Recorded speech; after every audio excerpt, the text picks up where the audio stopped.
Subscribe कीजिए education planet YouTube channel को और बेल आइकन को दबाइए लेटेस्ट एजुकेशन और टेक वीडियोस सबसे पहले देखने के लिए।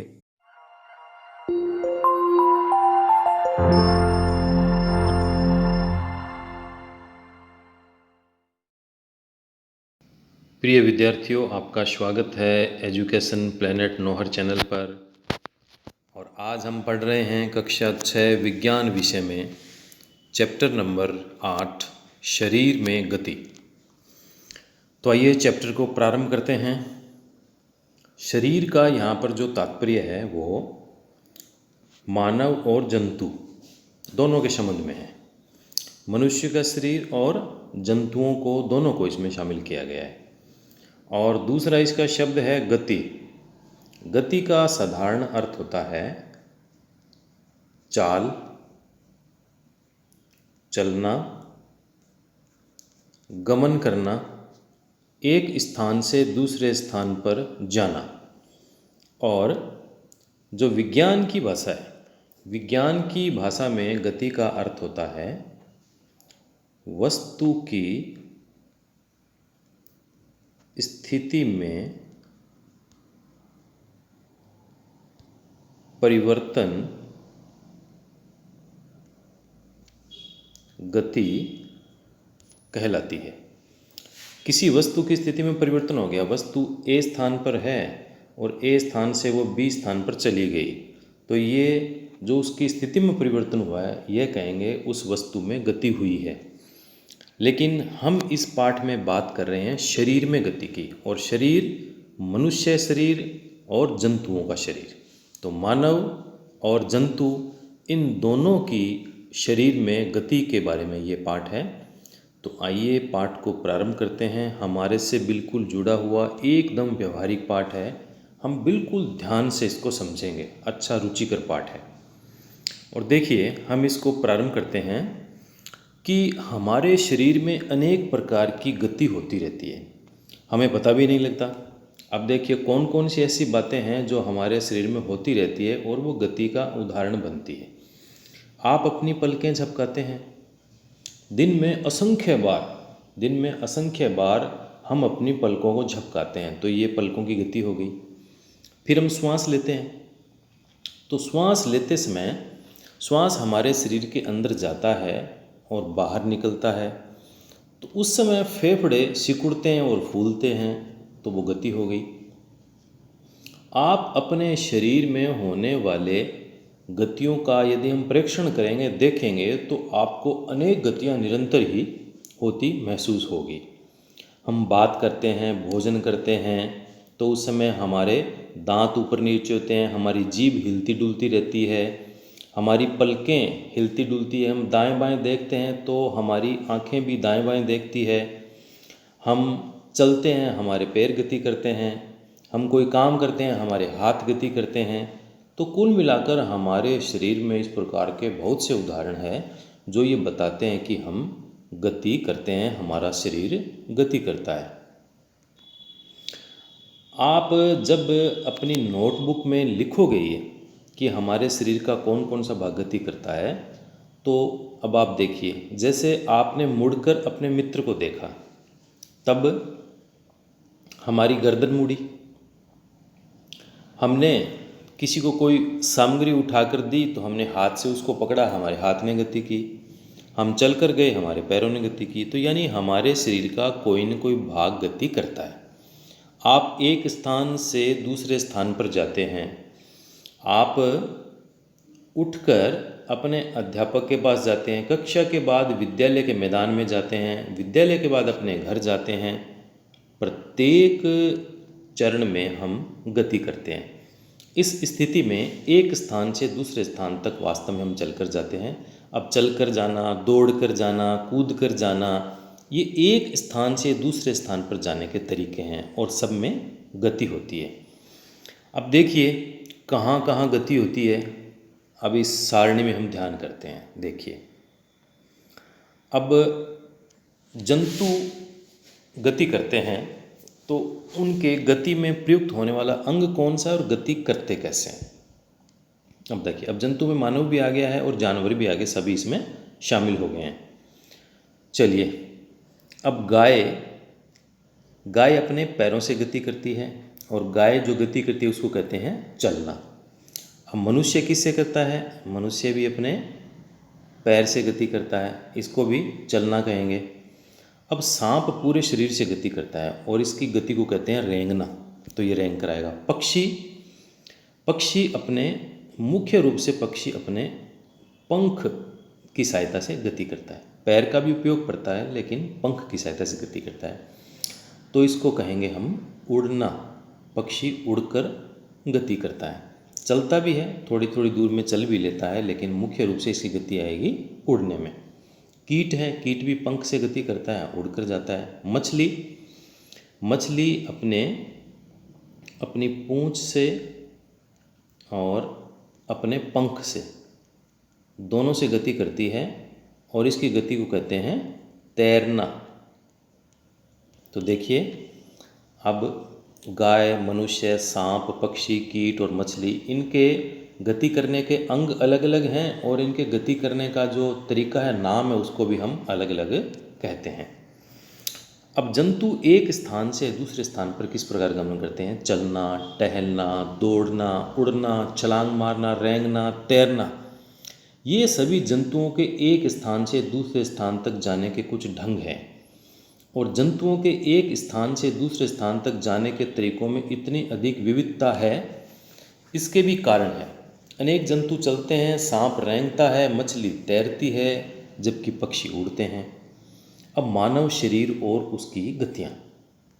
अब इस टॉपिक में हम पढ़ते हैं, जंतुओं की विविध गतियों पर ध्यान देने से पूर्व हम देखते हैं कि अपने शरीर की कुछ गतियों को आप देखिए। जब आप विद्यालय में व्यायाम करते हैं, उसमें आपको आनंद आता है क्या? कईयों को आनंद आता है, कईयों को नहीं आता। विद्यालय में शारीरिक व्यायाम करते समय आपके हाथ, पैर किस प्रकार गति करते हैं? अब हम जानते हैं कि शरीर जिन गतियों को करने के लिए योग्य है, हम उनमें से कुछ शारीरिक गतियों करने का हम प्रयास करते हैं। एक प्रयोग के तौर पे, आप एक काल्पनिक विकेट पे, आप ऐसे सोचिए कि आप एक विकेट पर बॉल फेंक रहे हैं, बॉलिंग कर रहे हैं। आप बॉलिंग करना आपको अच्छा लगता है, तो एक काल्पनिक विकेट है, विकेट वैसे नहीं है, लेकिन आप मान लीजिए विकेट है और आप गेंद फेंक रहे हैं। तो आप अपने हाथ को किस प्रकार से घुमाते हैं? निश्चित रूप से आप अपने कंधे को वृत्ताकार रूप में घुमाते हैं, क्योंकि बॉल फेंकते हैं तो पूरे हाथ को घुमाया जाता है। अब आपका कंधा गति करता है, पीठ के बल आप लेट जाएं और अपने पैर को कूल्हे के चारों ओर घुमाइए, यानी जहाँ से आपने हमारे पैर ऊपर से जुड़े होते हैं वहाँ से हम उसको घुमाएंगे। अपनी भुजा को कोहनी से ऊपर नीचे करेंगे, इस प्रकार पैरों को घुटने से मोड़ेंगे। अपने हाथों को अपने पार्श्व में सीधा तानेंगे, भुजा को मोड़ेंगे, अंगुलियों को कंधे से छुएंगे। आपने अनेक प्रकार से अपने शरीर को मोड़ा है, घुमाया है। तो आपने अपने हाथ का कौन सा भाग मोड़ा? हाथों को सीधा तानकर नीचे की ओर झुकने का प्रयास करेंगे। आप ऐसा कर पाते हैं। अपने शरीर के विभिन्न हिस्सों से गति करने का प्रयास करेंगे और जो नीचे एक सारणी बनी हुई है, उस सारणी में हम लिखेंगे कि हमारे शरीर का कौन सा अंग है वो गति करता है, पूरा गति करता है, नहीं करता है। इसको हम, इस सारणी को हम भरेंगे। तो देखिए, हम सारणी को भरने का प्रयास करते हैं। इससे पहले हम थोड़ा सा उसको और देख लेते हैं। अब हमारे शरीर के कुछ अंग होते हैं जो एक दिशा में ही घूम सकते हैं। हम अपने शरीर के कुछ भागों को घुमाने में असमर्थ रहते हैं। अब एक प्रयोग है, एक क्रियाकलाप है कि इस प्रकार से ये छात्र खड़ा है, अपने हाथ को आप सीधा करें और हाथ के नीचे की तरफ जिस प्रकार से ये इसने बांध रखा है, उस प्रकार से एक स्केल लेकर, एक फुट्टा लेके और ये ऐसे रस्सी से इसको बांध देंगे। अब ये बंधा हुआ नहीं होता है तो हम कोहनी मोड़ सकते हैं, लेकिन ये बंध जाएगा तो हम कोहनी नहीं मोड़ पाएंगे। अब ये कोहनी नहीं मोड़ पाएंगे, इसमें क्या परिवर्तन हो गया? एक यहाँ पर संधि है, वो संधि अब गति नहीं कर पाती, संधि से हम मोड़ नहीं सकते, ये स्केल के कारण से बांध लिया, तो इसलिए हमारा हाथ का मोड़ना बंद हो गया। अब हम देखते हैं कि हमारे शरीर का कौन सा अंग किस प्रकार से गति करता है। अब गर्दन को देखिए, क्या गर्दन पूरी घूमती है क्या? आप यदि गर्दन को देखेंगे तो गर्दन पूर्णतः घूमती है या नहीं घूमती है? अंशतः घूमती है, मुड़ती है, तो अंशतः तो घूमती मुड़ती है। झुक भी जाती है तो गर्दन पूर्णतः घूमती है, ये चारों ओर से घूम जाती है। और अंशतः घूमती मुड़ती है, ये भी घूमती है। और झुकती है, उठती भी है, गति बिल्कुल नहीं करती, ये गलत है। पूर्णतः नहीं घूमेगी, पूर्णतः तो हमारा वृत्ताकार जो घूमना है वही होगा। अब कलाई है तो कलाई भी पूर्णतः नहीं घूमती है, अंशतः घूमेगी, मुड़ेगी, झुक भी जाएगी, उठ भी जाएगी, गति नहीं करेगी, ये नहीं होगा। अंगुलियां पूर्णतः नहीं घूमेगी, अंशतः अंशतः अंगुली थोड़ी सी नीचे से घूम जाती है, झुकती है, उठती भी है, बिल्कुल गति नहीं करती, ये नहीं होता। घुटने पूर्णतः नहीं घूमते, अंशतः घूमते हैं या मुड़ते हैं, तो ये अंशतः होते हैं, झुक भी जाते हैं, उठ भी जाते हैं, गति बिल्कुल नहीं करते, ये नहीं होता। एड़ी पूर्णतः नहीं घूमेगी, मुड़ेगी भी नहीं, झुकेगी भी नहीं, उठेगी भी नहीं, गति बिल्कुल नहीं करती, एड़ी गति नहीं करेगी। पैर की अंगुली है, पूर्णतः नहीं घूमेगी, अंशतः मुड़ जाती है, झुक भी जाएगी, उठ भी जाएगी, गति बिल्कुल नहीं करती, ऐसा नहीं होता। पीठ पूर्णतः नहीं घूमेगी, अंशतः ये हो जाती है, झुक भी जाती है, उठ भी जाती है। अब सिर पूर्णतः घूमता है क्या? हाँ, गर्दन की सहायता से सिर घूम जाता है, अंशतः भी घूमेगा, झुक भी जाएगा और उठ भी जाएगा, गति बिल्कुल नहीं करता, ऐसा नहीं होगा। इसके बाद में कोहनी है, तो कोहनी को हम देखेंगे तो कोहनी भी अंशतः पूरी कोहनी नहीं घूमेगी, अंशतः घूम जाएगी, उठ भी जाएगी, नीचे भी हो जाएगी, पूरी गति नहीं है। भुजा घूम जाती है, जैसे हमने काल्पनिक विकेट पर बॉल फेंकते समय हाथ घुमाया था, अंशतः भी होगी, झुक भी जाएगी और ये नहीं होगी। तो इस प्रकार से हमारे शरीर के अंगों का एक ये प्रेक्षण था। अब आपने इसमें एक बात का ध्यान दिया है कि हम हमारे शरीर के विभिन्न भागों को केवल उसी स्थान से घुमा सकते हैं जहाँ से वो किसी न किसी रूप से जुड़े हुए हों। हमारे शरीर के विभिन्न भागों को हम उसी स्थान से मोड़ सकते हैं अथवा घुमा पाते हैं जहाँ पर दो हिस्से एक दूसरे से जुड़े हुए हों, जैसे कोहनी है, कंधा है, गर्दन है। अब इस प्रकार के और भी ऐसे स्थान हैं जो दो स्थानों से जुड़े हुए हैं, उनको हम घुमा सकते हैं। तो ये जो स्थान होते हैं जहाँ से ये जुड़ते हैं, इसको कहते हैं हम संधि। इसको आप ध्यान रखना है। यदि हमारे शरीर में कोई संधि नहीं होती तो आपके विचार में क्या हमारे लिए कोई गति करना संभव था? बिल्कुल भी संभव नहीं था, हम गति नहीं कर पाते। वास्तव में इन संधियों को कौन कौन सी वस्तु परस्पर बांधती है? जैसे आप अपनी अंगुली से अपने सिर, चेहरे, गर्दन, नाक, कान, कंधे के पीछे हाथ, पैर, अंगुली और पैर की अंगुलियों को दबाएंगे। अब आप जब दबाते हो तो आपको कुछ अनुभव होता है कि आपकी अंगुली किसी कठोर वस्तु को दबा रही है। ये जो कठोर संरचनाएं हमारे शरीर में होती है, इनको कहते हैं अस्थियां, इनको हड्डी भी कहते हैं। और अपने शरीर के अन्य भागों में भी इस प्रक्रिया को हम दोहराएंगे तो आपको शरीर में प्रत्येक जगह इस प्रकार की अस्थियां मिलेगी। यानी हमारे शरीर में इतनी सारी अस्थियां होती है। जब अस्थियों को नहीं मोड़ा जा सकता तब हम अपनी कोहनी को कैसे मोड़ लेते हैं? हाथ के ऊपरी हिस्से से लेकर कलाई तक एक लंबी अस्थि नहीं होती, वास्तव में अनेक अस्थियां कोहनी तक जुड़ी होती है। इसी प्रकार हमारे शरीर के प्रत्येक हिस्से में अनेक अस्थियां हैं। हम अपने शरीर को कैसे उसी स्थान पर हिला या झुका नहीं सकते जहाँ ये अस्थियां एक दूसरे से मिलती है। विभिन्न गतिविधियों और विभिन्न प्रकार की गतियों के लिए हमारे शरीर में अनेक प्रकार की संधियां होती है, अनेक प्रकार की संधियां। अब इनमें से कुछ खास संधियों के बारे में बात करते हैं। संधि का मतलब होता है हमारी दो हड्डियां जहाँ पर जुड़ती है। और एक बात का आपको ध्यान रखना है कि जहाँ कोई संधि होती है वहीं से हम हमारी अस्थि को मोड़ सकते हैं। अगर कोई अस्थि सीधी है तो बीच में से नहीं तो मुड़ेगी न झुकेगी। यदि ज़बरदस्ती आपने उसको मोड़ने झुकाने का प्रयास किया तो टूट सकती है, मुड़ेगी झुकेगी नहीं। लेकिन जहाँ संधि है वहाँ से इस प्रकार से मुड़ना, झुकना, घूमना, ऐसी गति वाला जो काम है वो संभव हो पाता है। अब हम एक क्रियाकलाप करते हैं, कागज़ की पट्टी को एक बेलन के रूप में मोड़ेंगे। देखिए वहीं चलते हैं। ये हमने कागज़ की पट्टी है और उसको हमने बेलन के रूप में मोड़ लिया। ये हमने उससे बेलन बना लिया और इसको हमने एक गेंद के ऊपर चिपका दिया और फिर हमने कटोरी ली। ये कटोरी है।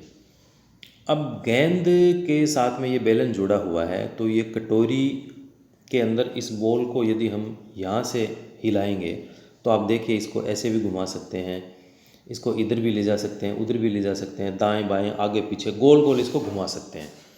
तो इस प्रकार से जो संधि बनती है, ये जो व्यवस्था बनती है, इसका नाम है कंदुक खलिका संधि। तो ये जो कंदुक खलिका संधि होती है, ये शरीर में जहाँ पर है, इस प्रकार से हम हमारे शरीर को उसमें गति करवा सकते हैं। अब देखिए ये जो कंदुक खलिका संधि है, ये अब इस प्रकार से हमने कटोरी कंधे के उस भाग के समान है। यदि हम शरीर के साथ इसकी तुलना करते हैं तो ये कागज़ का जो बेलन है वो तो हमारा हाथ है तथा गेंद इसका एक सिरा है। कटोरी कंधे के उस भाग के समान है जिससे हमारा हाथ जुड़ा हुआ है। यानी जो हमारा कंधा, जहाँ से हम हाथ को गोल गोल घुमाते हैं, आप जब क्रिकेट खेलते हो तो बॉल आप फेंकते हो, उस समय जो गोल हाथ घुमाते हो, तो ये जो कंधे के पास जो अस्थि जुड़ी हुई है, ये अस्थि है, उस संधि का नाम कहलाता है कंदुक खलिका संधि। तो जिस प्रकार से ये चित्र है उसमें हम बॉल को कैसे भी घुमा सकते हैं, उसी प्रकार से हमारा हाथ इस संधि के द्वारा कंधे से जुड़ा होता है और तब हम इसको घुमा सकते हैं। अब ये कंधे में भी होती है और जांघ में भी इस प्रकार की अस्थि होती है। तो दो स्थान ये इस प्रकार की अस्थि के हो गए। इसके बाद में एक दूसरे प्रकार की संधि होती है। अब हम संधियों की बात करें, संधि यानी उन दो अस्थियों का जोड़ है जहाँ पर हम अस्थि को गति करवाते हैं। गर्दन तथा सिर को जोड़ने वाली संधि धुराग्र संधि है, ये आपको याद रखना है। गर्दन और सिर जहाँ से जुड़ते हैं तो वो संधि कहलाती है धुराग्र संधि। इसके द्वारा सिर को आगे पीछे दाएं बाएं घुमा सकते हैं। इन गतियों का यदि हम करने का प्रयास करोगे और यह गति हमारे हाथ की उस गति से थोड़ी सी भिन्न होगी। अब देखिए ये धुराग्र संधि का हमारे सामने ये उदाहरण आ गया है। यहाँ पर ये धुराग्र संधि है, ये हमारा सिर है और नीचे ये गर्दन है, तो ये जहाँ से जुड़ रहा है वो है धुराग्र संधि।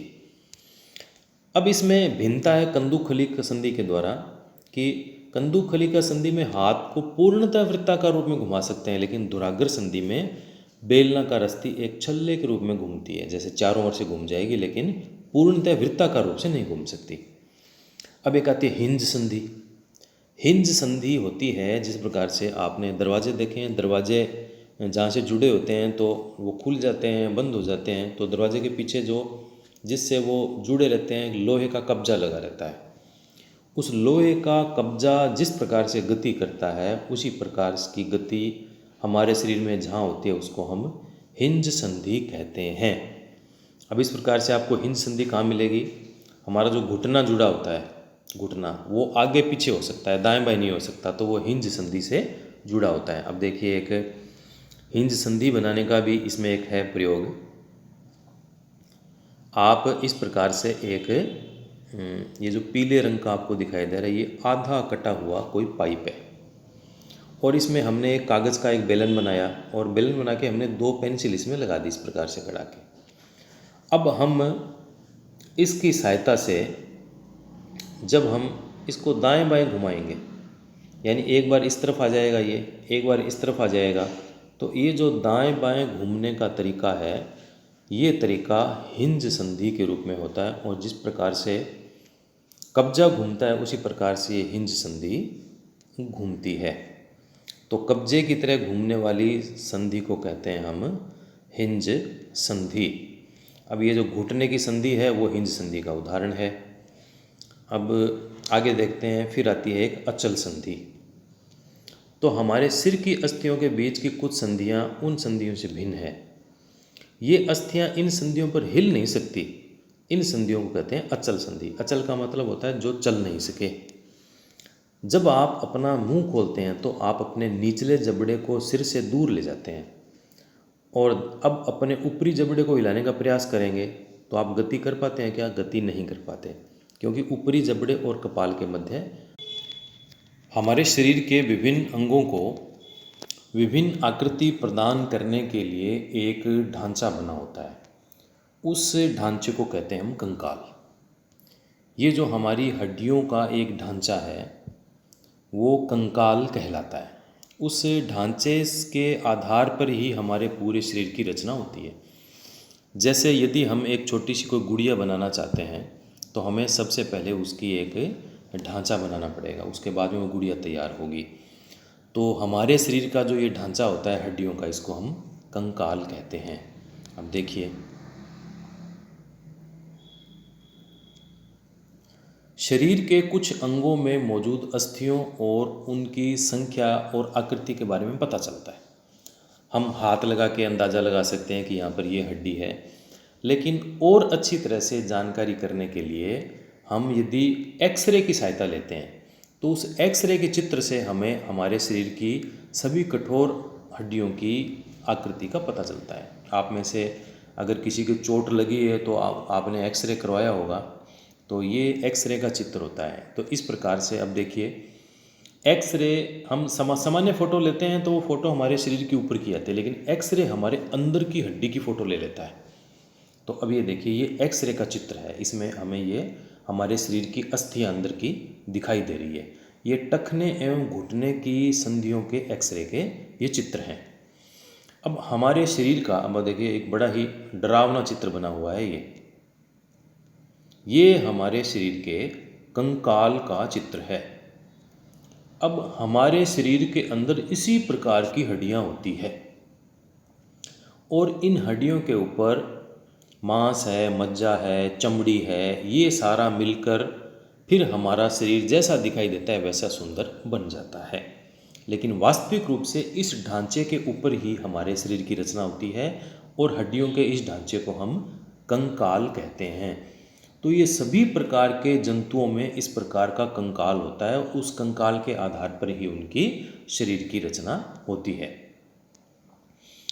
अब हमारे परिवार के किसी सदस्य का यदि एक्सरे हुआ है तो जब एक्सरे करवाते हैं तो हड्डियों की जो चित्र होता है वो हमारे सामने आता है और ऊपर हमने इस प्रकार से एक्सरे का एक चित्र देखा है। तो यदि हम, अब आप देखिए, एक इसमें हमारी हाथ की अस्थियों का चित्र है। अब इसमें आप थोड़ा सा विशेष रूप से आप देखो, ये जहाँ जहाँ ये जोड़ है, ये सारी संधियाँ हैं। ये देखिए, अब जहाँ जहाँ पर अंगुलियों के जोड़ है वहाँ से ही हमारी अंगुली मुड़ती है। आप ध्यान से देखेंगे तो हमारी प्रत्येक अंगुली में 1, 2, 3 जोड़ होते हैं प्रत्येक अंगुली में। पहला जोड़ ऊपर से और फिर बीच वाला और उसके बाद में ये नीचे वाला जोड़ हो जाता है।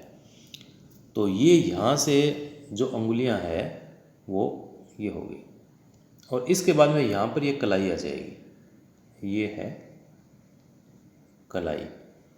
तो ये जहाँ जहाँ ये जोड़ हैं वहाँ से हम हिला सकते हैं।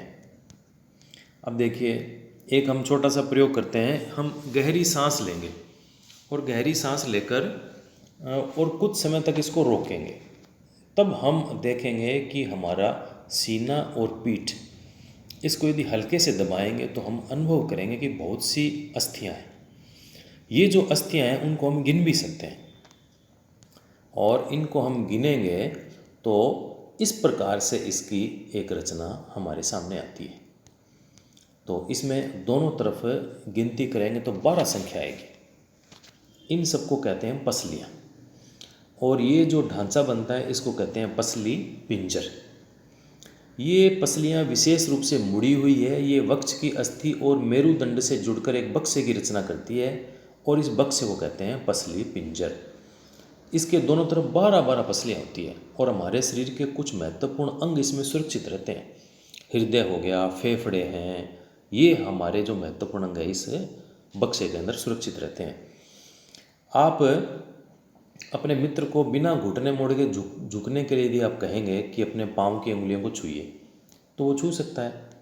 अब आप सोचिए, यदि हमारा ये जो पीछे मेरुदंड है इसकी इस प्रकार से रचना नहीं होती, बल्कि एकदम सीधे हड्डी की तरह होती है, जैसी पैर की हड्डी है, इस प्रकार से सीधी होती, तो क्या हम मुड़ सकते थे? हम नहीं मुड़ सकते थे। मेरुदंड इस प्रकार का बना होता है कि हम मुड़ सकते हैं। इसकी संरचना अनेक छोटी छोटी अस्थियों से मिलकर बनती है। इन अस्थियों को कहते हैं कशेरुका।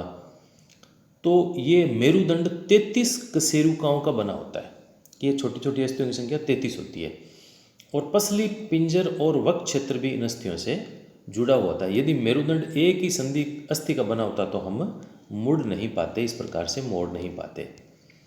अब आप इसमें आगे और देखिए। अब कंधों के पास में हमें दो उभरी हुई अस्थियाँ दिखाई देती है, इन्हें हम कंधे की अस्थियाँ कहते हैं। ये देखिए, ये यहाँ पर ये पसली पिंजर है, ये पसलियाँ हैं, और ये यहाँ पर कंधे की अस्थियाँ हमें दिखाई दे रही है।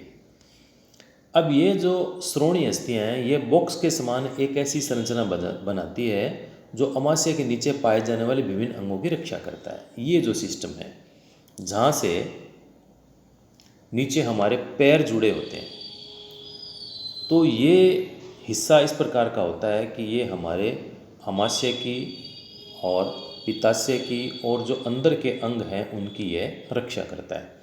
अब जो हमारी खोपड़ी है वो अनेक अस्थियों के एक दूसरे से जुड़ने से बनी है। हमारे शरीर के अति महत्वपूर्ण अंग मस्तिष्क को परिबद्ध करके उसकी सुरक्षा करती है। अब खोपड़ी इतनी मजबूत बनी होती है कि इसके अंदर मस्तिष्क, हमारा दिमाग इसके अंदर होता है, उसमें बहुत सूक्ष्म बारीक संरचनाएं होती है। थोड़ी सी जोर से चोट लग जाए तो व्यक्ति को कितना बड़ा ही नुकसान हो सकता है। तो ये जो एक महत्वपूर्ण हमारे शरीर का भाग है मस्तिष्क, वो इस मानव खोपड़ी के अंदर ही सुरक्षित रहता है। अब आगे देखिए। अब बहुत सी ऐसी अस्थियां होती है जो हड्डियों की जितनी कठोर नहीं होती, उन्हें मोड़ा जा सकता है, उन्हें कहते हैं हम उपास्थि। अब एक प्रश्न बन सकता है, उपास्थि किसे कहते हैं? तो हमारे शरीर में कंकाल के अतिरिक्त कुछ और भी अंग है जो हड्डियों जितने कठोर नहीं होते और उन्हें मोड़ा जा सकता है, वो उपास्थि कहते हैं। अब आप अपने कान को आप स्पर्श करेंगे तो आप देखेंगे कि इसका एक कठोर भाग है, एक तो ऊपर की तरफ और एक ये नीचे की तरफ, तो ये उपास्थि होती है। इसको कर्णपाली भी, नीचे वाले को, नीचे का जो हिस्सा होता है उसको कर्णपाली कहते हैं। ऐसे ही आपको अंगुलियों के बीच में दबाने पर कर्णपाली और इसके ऊपर के हिस्से में कोई अंतर महसूस होता है। तो ये कान के ऊपरी भाग जितना लचीला नहीं होता, परंतु अस्थि जैसा कठोर भी नहीं है, ये उपास्थि है। शरीर के संधियों में भी उपास्थि पाई जाती है। अब हमने देखा कि मानव कंकाल अनेक अस्थियों, संधियों और उपास्थियों से मिलकर बना होता है, और इनमें से बहुत को हम देख सकते हैं, मोड़ सकते हैं। अब हमारे शरीर की उन अस्थियों और उन संधियों के बारे में जानकारी हमने प्राप्त कर ली जो शरीर को विभिन्न प्रकार की गति प्रदान करने में सहायता करती है। अब अस्थियों को इस प्रकार की गति करने योग्य कौन बनाता है, इस बात की हम जानकारी करते हैं। आप अपने एक हाथ की मुट्ठी बनाइए और मुट्ठी के अंगूठे से इसी बाजू के कंधे को छूने का प्रयास कीजिए। आप इस प्रकार से ऊपर का जो ये भाग है उस प्रकार से आप इसको छूने का प्रयास करेंगे तो यहाँ जो एक उभरी हुई संरचना आ जाती है। आप कहते हैं ना कि इसको ये बॉडी, कि हमारी बॉडी इतनी मजबूत है, तो ये जो आप यहाँ पे उभरी हुई संरचना दिखाई दे रही है वो होती है पेशियाँ। तो ये जो अपनी ऊपर की भुजा में कुछ परिवर्तन ऐसे करने से अनुभव करते हैं और दूसरे हाथ से छू कर देखेंगे तो ये एक उभरा हुआ कठोर भाग दिखाई देता है, इसको पेशी कहते हैं। अब संकुचित अवस्था में कारण से पेशी उभर जाती है। जब आप अपने हाथ को पुनः सामान्य स्थिति में लाएंगे तो ये पेशी वापस शिथिल हो जाती है। इसी प्रकार से जब हम भागते हैं तो हमारे पैरों की पेशियों में इस प्रकार का संकुचन होता है। तो संकुचन की अवस्था में पेशी छोटी, कठोर और मोटी हो जाती है, यह अस्थि को खींचती है। और किसी अस्थि को गति प्रदान के लिए दो पेशियों को संयुक्त रूप से काम करना होता है। जब दो पेशियों में कोई एक सिकुड़ती है तो अस्थि उस दिशा में खींच जाती है और युगल की दूसरी पेशी शिथिल होकर लंबाई में बढ़कर पतली हो जाती है। तो ये शिथिल अवस्था में आ जाती है। अस्थि को विपरीत दिशा में गति प्रदान करने के लिए शिथिल पेशी सिकुड़कर अस्थि को अपने पहले वाली स्थिति में खींचती है, जबकि पहली पेशी जब स्थिर हो जाती है पेशी केवल खींच सकती है, धक्का नहीं दे सकती। अतः एक अस्थि को गति करने के लिए दो पेशियों को संयुक्त रूप से काम करना पड़ता है। अब गति के लिए हमेशा अस्थियों और पेशियों की आवश्यकता होती है। दूसरे जंतु किस प्रकार से गति करते हैं? क्या सभी जंतुओं में अस्थियाँ पाई जाती है? केंचुआ, घोंगा, इनका क्या होता है, वो कैसे गति करते हैं? चलो इसके बारे में भी देखते हैं हम। केंचुआ। अब बगीचे में चलते हुए केंचुओं का यदि हम निरीक्षण करेंगे और उसको हम पकड़कर एक स्याही सोखने वाला फिल्टर पेपर या कांच की पट्टी के ऊपर रख लेंगे तो हमें पता लगेगा कि जो केंचुआ गति करता है वो अपने पैरों से गति नहीं करता, यह पूरे शरीर की सहायता से गति करता है। तो केंचुए का शरीर एक सिरे को दूसरे सिरे से सटाकर रखे गए छल्लों से बना प्रतीत होता है। ये आप देखिए, इसको थोड़ा सा बड़ा कर लेते हैं तो ये जो आपको इसमें छल्ले से दिखाई देते हैं ना, ये केंचुए का शरीर इस प्रकार का होता है। ये जो आपको गोल गोल गोल गोल दिखाई दे रहे हैं, ये सारे छल्लों के समान होता है। तो इन छल्लों की सहायता से यह पूरे शरीर को धक्का देते हुए गति करता है। केंचुआ अपने शरीर के पश्चिम भाग को तो भूमि में जकड़ रहता है और अग्रभाग को फैलाता है। इसके बाद वह अग्रभाग से भूमि को पकड़ लेता है और पश्च भाग को स्वतंत्र कर देता है, फिर वो खींच लेता है। इस प्रकार से आगे से भाग को पकड़ लिया, पीछे के शरीर को खींच लिया, फिर पीछे वाले से भूमि को पकड़ लिया, आगे धक्का दे दिया। इस प्रकार से शरीर को संकुचित करते हुए केंचुआ गति करता है। अब ये बार बार इस प्रकार से दोहराते हुए मिट्टी पर ये आगे बढ़ता रहता है।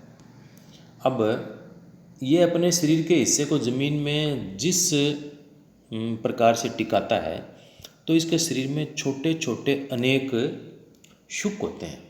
शुक क्या हो गया? बाल जैसी आकृति हो गई। ये शुक पेशियों से जुड़े होते हैं और ये शुक मिट्टी में इसकी पकड़ को मजबूत बनाते हैं। तो केंचुआ वास्तव में अपने रास्ते में आने वाली मिट्टी को खाता है और उसका शरीर अनपचे पदार्थ को बाहर निकालता है। और केंचुआ द्वारा का यह कार्य मिट्टी को उपजाऊ बनाता है, जिससे पौधों को फायदा होता है। अब अगला देखते हैं घोंगा।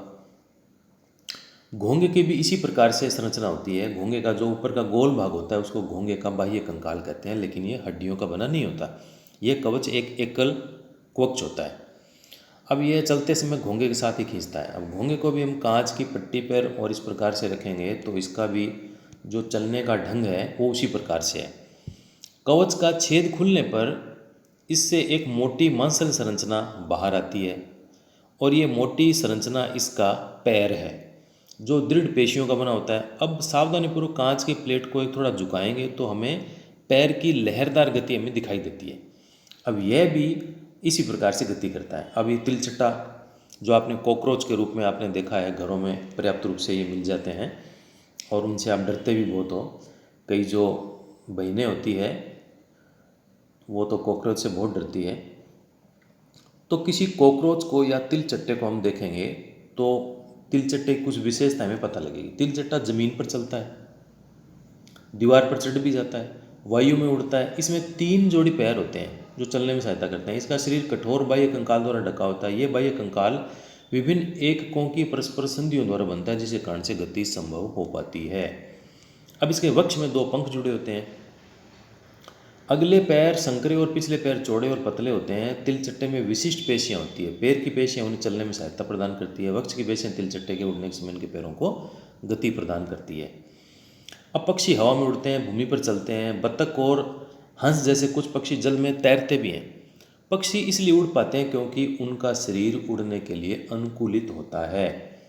उनकी अस्थियों में वायु प्रकोष्ठ होते हैं जिनके कारण उनकी अस्थियां हल्की और मजबूत होती है। अब पक्षी उड़ पाते हैं क्योंकि उनकी अस्थियों में वायु प्रकोष्ठ होते हैं, उनमें वायु भर जाती है, जिसके कारण से उनकी अस्थियां हल्की और मजबूत होती है।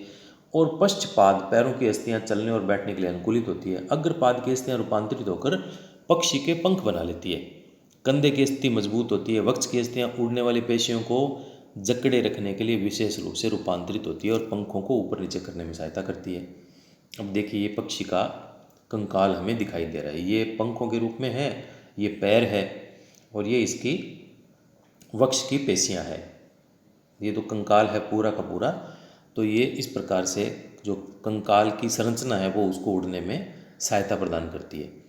आपने कागज़ की बहुत सी नाव आपने पानी में आपने उसको डाला होगा, पानी में आपने नाव तैराई होगी।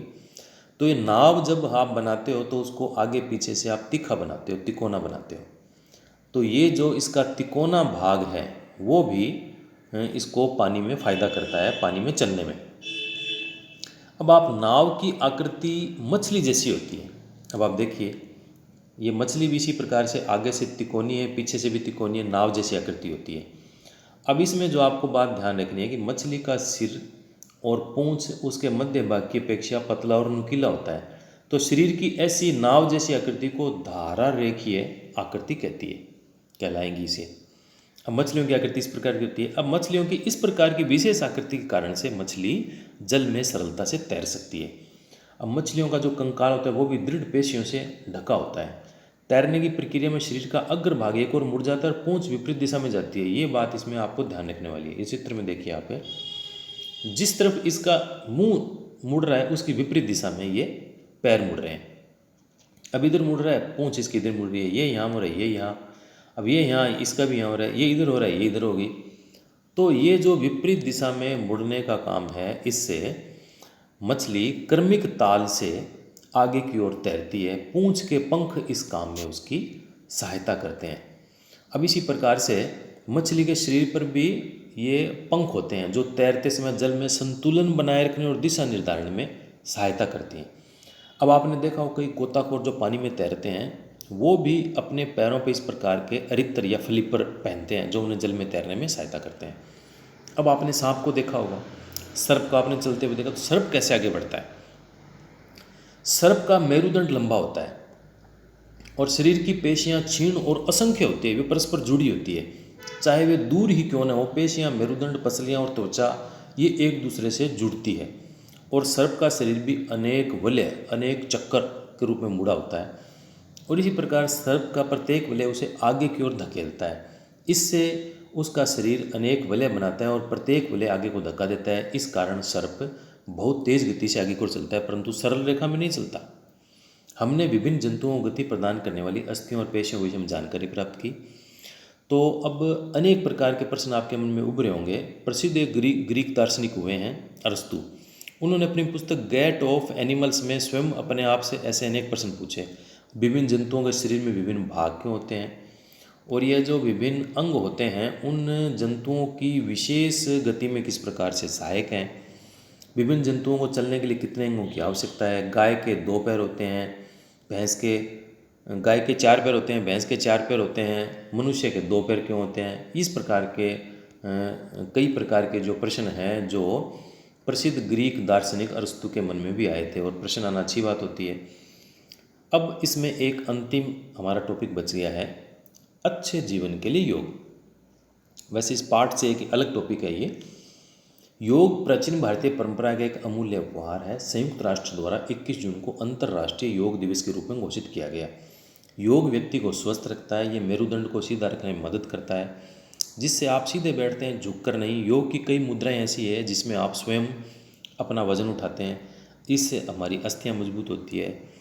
ऑस्टियोपोरोसिस से बचाती है, एक प्रकार का ये रोग है। यह जोड़ों के दर्द को कम करती है, अधिकतर बुजुर्ग लोगों में देखा है। इससे शरीर की सभी मांसपेशियां सक्रिय होती रहती है, हृदय भी स्वस्थ रहता है, जिससे ये अधिक दक्षता से कार्य करता है। कुछ योग आसन ऐसे हैं जिसे एक प्रशिक्षित व्यक्ति की देखरेख में ही अपने को करना चाहिए। तो इस प्रकार से एक ये इंटरेस्टिंग हमारा पार्ट समाप्त हुआ है।